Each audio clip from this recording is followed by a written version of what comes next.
year and a half ago, I read a book called Dreams from My Father by Barack Obama. And I read it because I wanted to understand this man who was running to become the President of the United States, and I wanted to get his story.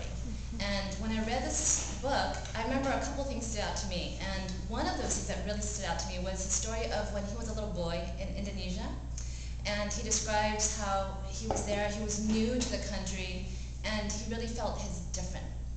He really felt that he was an outsider, and felt that, what am I? Who am I? And did a lot of soul searching while he was there. And he describes it very beautifully and in depth. But I remember thinking, wow, he's kind of a profound little kid.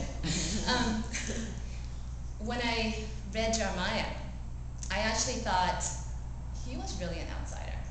He was really a different kind of guy. He didn't quite fit in with a bunch.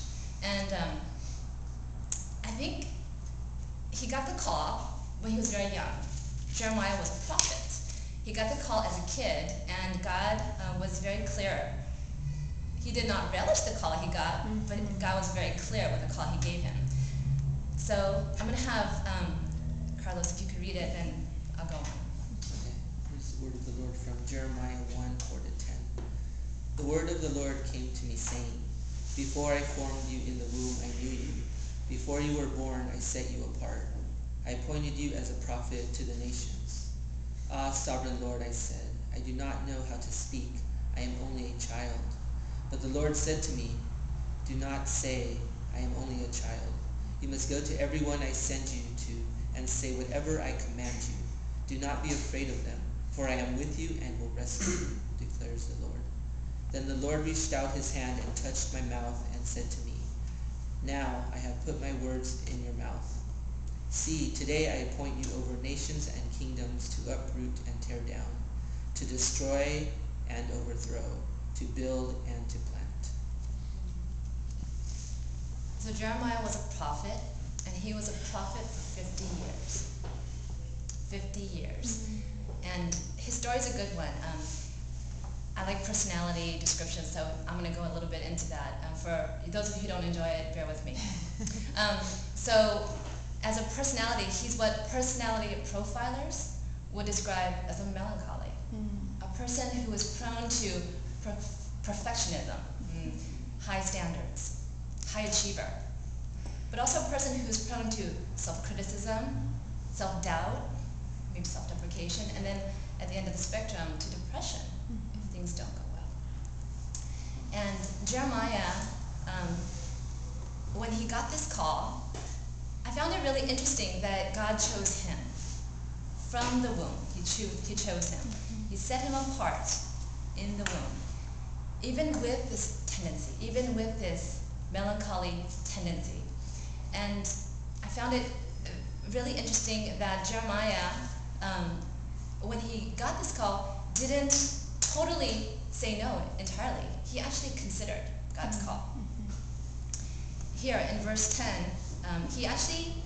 God tells Jeremiah that he had a really intense message to give to the Israelites. So he says to Jeremiah, See, today I appoint you over nations and kingdoms to uproot and tear down, to destroy and overthrow, and to build and to plant. When I read this, I see a big emphasis on uprooting, destroying, overthrowing, a lot of destruction, and less on encouragement, less on the building, and less on the growth, a little bit, kind of to the side. Jeremiah, eventually, we know from reading later that he did indeed follow through with the call that he was given. But I read a little further into his life, and he actually didn't get very good results with the message that he gave. The Israelites wanted to follow the false gods. They wanted to follow the idols that they wanted to follow. The kings, except for one, really didn't want to change their ways. They wanted to follow and do what they wanted to do. The people of Israel didn't like him at all. In fact, to the point where they tried to ignore him. When that didn't work, they rejected him. When that didn't work, they kidnapped him. When that didn't work, they actually tried to kill him more than once. In his lifetime, they never did turn from their false prophets or their idols. They did not turn away from their sinfulness. So the net result of Jeremiah's preaching year after year for 50 years was that the stubborn kings and people never turned to God, and he never got to see fruit from his labor. He never got to see the fruit. So I want to say something here about my desire to see fruit from being here in this class. For me, being a part of this class has prompted me to go through several conversations with God.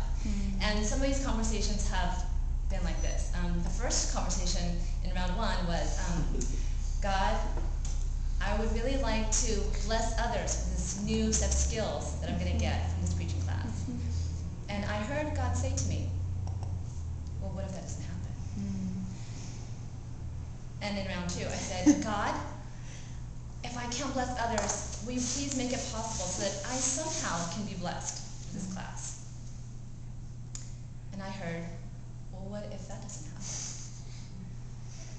And then, this wasn't so much a prayer, but it was a thought that I realized that I had, which was, well, God, if I can't if I can't bless others, if I can't be blessed, then help them to be at least be impressed by me, even a little. And